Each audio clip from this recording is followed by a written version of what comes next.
Hi guys, good morning, good afternoon, good evening, saan man kayo sa apat na sulok ng mundo.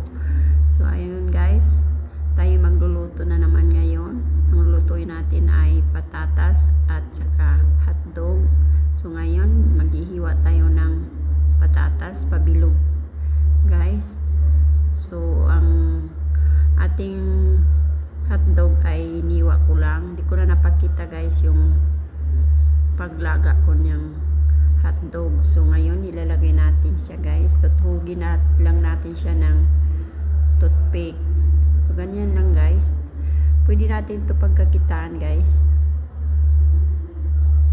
Ayan, so lutuin lang natin siya sa frying pan,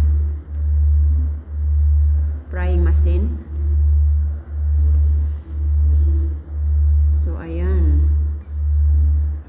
lutuin natin siya ng 15 minutes to 20 minutes. Hindi ko na naman napakita guys. Nalagyan ko yan ng